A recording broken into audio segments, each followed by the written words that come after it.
મહાપ્રભુજી શ્રી દામોદરદાસજીની ગોદમાં પડ્યા. દામોદરદાસજી ગોદમાં પડ્યા અને શ્રીજી બાબા મંદિરમાંથી દોડતા દોડતા આવ્યા તો દામોદરદાસજીએ કહ્યું, વહી ઠાડે રહ્યો, અહીંયા આવતા નહીં, મહાપ્રભુજી જાગી જશે. આ પ્રસંગ સાંભળીને ગુસાઈ બાબાએ કીધું કે ऐसो क्यों? महाप्रभु जी को ठाकुर जी से बड़े क्यों कहे? महाप्रभु जी ने ठाकुर जी थी मोटा के? ठाकुर जी तो સૌથી મોટા છે. ત્યારે દામોદરદાસજીએ પુષ્ટિ માર્ગનું એક સર્વોત્કૃષ્ટ વાક્ય કહ્યું, દાન બડો કે દાતા? દાન મોટું કે દાતા? સૌથી મોટું કોણ થયો? દાન એ મહત્વનું નથી, એ દાતા કોણ છે મોટું છે. મહાપ્રભુજીએ પોતાનું સર્વસ્વ અમને આપ્યું છે. મહાપ્રભુજીનું સર્વસ્વ શું? શ્રી ગોવર્ધનનાથજી શ્રીજી બાબા. અને એ શ્રીજી બાબાને અમારા ઘરે પુષ્ટાવીને પધરાવ્યા તો મોટા મોટું દાન શ્રી મહાપ્રભુજી આપણને આ કર્યું છે. તો માટે મહાપ્રભુજી પહેલા આપણે ત્યાં કહે ને, ગુરુ ગોવિંદ દોનો ખડે કાકે લાગુ પાએ, બલિહારી ગુરુદેવ કી ગોવિંદીઓ બતાએ. એ ગુરુદેવની બલિહારી છે કે એને ગોવિંદ બતાવ્યા. કેમ કે મહાપ્રભુજી ગુસાઈજી ઉપર ઠાકોરજી વશ છે. રસખાનજી પણ બાબરા થઈ ગયા. શ્રીજી બાબાનું ચિત્ર જોઈને પોતાની ભાન ભૂલી ગયા. ન દેહની સુધી ખાન પાન સ્નાન બધું જ ત્યાજ કર્યું, બધું જ મૂક્યું. કોઈ જાતની સંસારની સુધી જ નહીં, ન દેહની સુધી. ત્યાં છૂટી ગયો એમ કહી શકાય.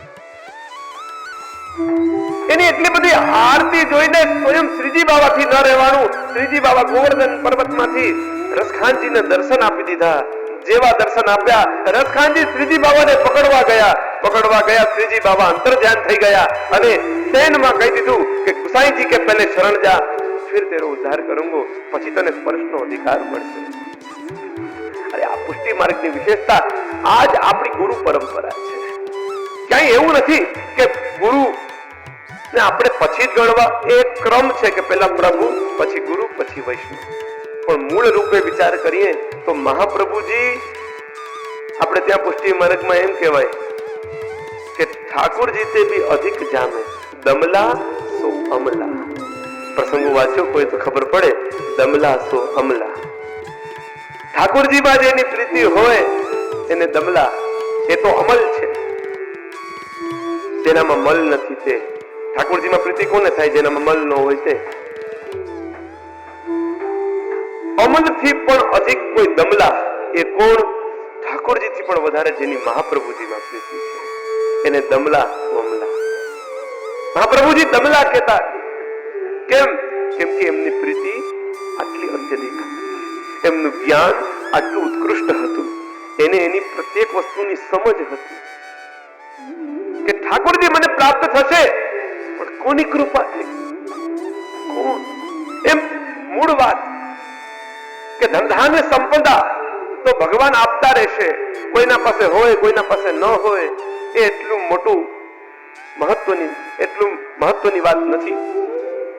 મહત્વની વાત છે એ કાર્ય કરવામાં મનની ઈચ્છા થવી, એ સદભાગ્ય જાગૃત થવા, એ મનમાં એ પ્રસન્નતાની અનુભૂતિ થવી, એ સૌથી મહત્વનું છે. પૂતના પંચપર્વા અવિદ્યા, આ 5 પ્રકારની વિદ્યાનું વર્ણન કર્યું. દેહાધ્યાસ લઈને સ્વરૂપ વિસ્મૃતિ. સ્વરૂપ વિસ્મૃતિ આપને સમજાવ્યું કે સ્વરૂપ વિસ્મૃત થઈ ગયું છે, એ સ્વરૂપને પુનર્જાગૃત કરો, પોતાના આત્મમંથન કરો, આત્મચિંતન કરો કે તમે કોણ છો, તમે કોણ છો, તમે કોણ છો. बार बार इस चीज का रटन करें.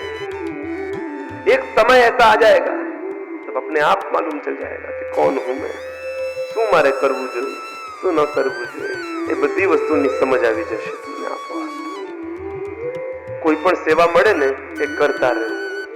આટલો મંડાણની જે વાત કરી, કોઈ આ સેવા કરે, કોઈ જલની સેવા કરે, કોઈ શરબતની સેવા કરે, કોઈ મંડાણની સેવા કરે, કોઈ સ્ટેજની સેવા કરે, કોઈ માઇકની સેવા કરે, કોઈ મનોરથીઓની સેવા કરે, કોઈ વૈષ્ણવોની સેવા કરે.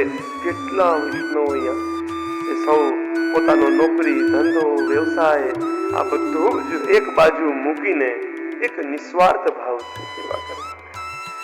ભાવ શું છે? મારે આ સેવા કરવી છે, બસ મારે આનંદ પ્રાપ્ત કરવો છે. ઘણી વાર એવું થાય ને આપણને કે કોઈ કામ કરવામાં અંતર તૃપ્તિ થાય, અંતરથી આનંદ થાય. આપણે કહીએ ને, આપણે ખાઈ લઈએ અને કોકને ખવડાવીએ, એમાં ફરક હોય. ખાઈને મજા આવે, ખવડાવીને કંઈક અલગ આનંદની અનુભૂતિ થાય. ભૂખ્યાને ખવડાવીએ તો પણ એનો આનંદ કંઈક જુદો, તૃપ્તિ થાય. ક્યાં એવું કંઈક કામ થાય કે જે કામમાં મારો કોઈ સ્વાર્થ નથી, એવું કોઈ કામ કે જે કામના અંદર પાછું કોઈ મમત્વ નથી, એવો કામ કે વારંવાર એમ ન થાય કે આ કામ કર્યા પછી મને આ મળશે. ના, ઘણા કામો જીવનના અંદર આપણે એવા કર્યા પણ હશે. તમે તમારી જાતને એકવાર જોજો. જો બ્રહ્મ સંબંધી છો તો તમે દૈવી જીવ તો છો જ, એ વાત તો નિશ્ચિત છે. જો દૈવી જીવ છો તો તમારા અંદર આ સત્વ ગુણ પણ છે. આપણે પરખી નથી શકતા, આપણે અંદર જોઈ નથી શકતા, આપણી અંતરદ્રષ્ટિ નથી. એકવાર જ્યારે દ્રષ્ટા બનીને અંતરદ્રષ્ટિ કરીએ અને સ્વયં આપણે જ્યારે સમજીએ ને તો આપોઆપ સમજાશે કે ના, ખરેખર ઘણી ઘણી ખરી બાબતો એવી છે કે જે મેં જીવનમાં એવી કરી છે કે જેમાં મારામાં સ્વાર્થ નથી. પણ આપણે શું છે કે વધારે પડતા કામ એવા જ કર્યા છે કે જેમાં સ્વાર્થ છે ને, એટલે આપણને એમ જ થાય કે હું સ્વાર્થ વગર કામ ન કરું. બધા જ શક્ય કરી સ્વાર્થ વગર કરી જ શકે છે. પહેલની જરૂર છે, પ્રયાસની જરૂર છે અને સૌથી વધારે દૃષ્ટિની જરૂર છે. એવી દૃષ્ટિ હોવી જોઈએ. પંચપર્વા વિદ્યા પૂતના જ્યારે ભગવાનને લઈને સ્તનપાન કરાવવા લાગી,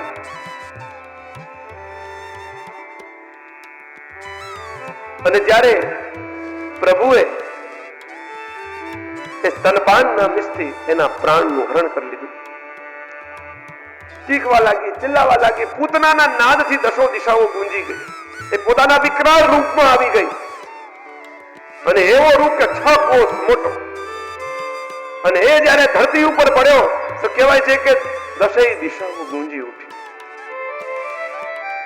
એવો ભયંકર નાદ થયો કે સમસ્ત બ્રજવાસીઓ ભયભીત થઈ ગયા. બધા જ ભેગા થઈને યશોદાજી, સમસ્ત ગોપિકાઓ, ગોપ બાલકો બધા ભેગા થઈને જોવા લાગ્યા અવાજ ક્યાં આવ્યો. જ્યારે પૂતનાને જોઈ અને એ જ પૂતનાની છાતી ઉપર સ્વયં નંદનંદન ખેલી રહ્યા છે. અને ત્યારે યશોદાજી વાત્સલ્ય ભાવપૂર્વક અને એક મનના અંદર ભય, અરે મારો બાળક રાક્ષસીની છાતીમાં, અને તરત જ બાળકને લઈને હૃદયથી ચાંપી દીધું. જ્યારે ભય લાગે ને માતાને, ત્યારે માતા બાળકને હૃદયથી લગાવી લે. આત્મ તૃપ્તિ છે, અંતર શાંતિ છે કે જ્યારે પોતાના બાળકને, ઘણી વાર એવું થાય ને, બાળક રમતા રમતા પડી જાય અને પડ્યા પછી જ્યારે રોવા માંડે ત્યારે માતા શું કરે, તરત જ એને પકડીને આમ હૃદયથી લગાવી દે.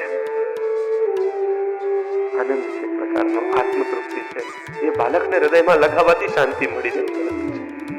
બાળક છાનો પણ રહી જાય તરત જ. કદાચ બાળક ગમે એટલું ભયભીત થયો હોય ને, એ માતાને જ્યારે આલિંગન આપે ને ત્યારે એ બધા જ ભયથી મુક્ત થાય. માતા જ્યારે, બાળક જ્યારે એ માતાના અધીન રહેતો હોય ને, એ સમયે એના માટે સૌથી વધારે મહત્વની એની માતા જ હોય છે. એને એ જ્ઞાન જે હોય છે કે મારું રક્ષણ મારી માતા જ કરે છે. અને એ સમયે ભગવાને પૂતનાનો ઉદ્ધાર કર્યો અને પૂતનાના ઉદ્ધાર થતા જ કહેવાય છે કે ભગવાન જેનો ઉદ્ધાર કરે ને એને મુક્તિ મળે. મારું તો એટલું તાત્પર્ય છે કે આવા ઉદ્દેશ્યથી ભગવાનને પૈપાન કરાવ્યો તોય ભગવાને મુક્તિ આપી. જો તમે સદભાવથી પ્રભુને દૂધ અરોગાવો તો શું આપણને ભક્તિ ન મળે? આ વિષ સંયુક્ત દૂધનું પાન કરાવ્યું છતાંય ભગવાન પરમ ઉદાર, પરમ દયાળ, તો પણ એનો ઉદ્ધાર કર્યો. આપણે ત્યાં એવું કહેવાય ને, ભગવાને ક્યારે એવું સાંભળ્યું કોઈને માર્યા અને નરક મળ્યો? ના, પ્રભુ જેનો સ્પર્શ કરે ને એ જીવ ગમે એટલો દુરાચારી હોય, પરંતુ પ્રભુના સ્પર્શ માત્રથી એ સહજ મુક્તિનો અધિકારી બની જાય છે. હા, ભક્તિનો અધિકારી એ થોડું અઘરું છે, એના આગળના સ્ટેપ છે. ભક્તિ બધાને ન મળે પણ મુક્તિ બધાને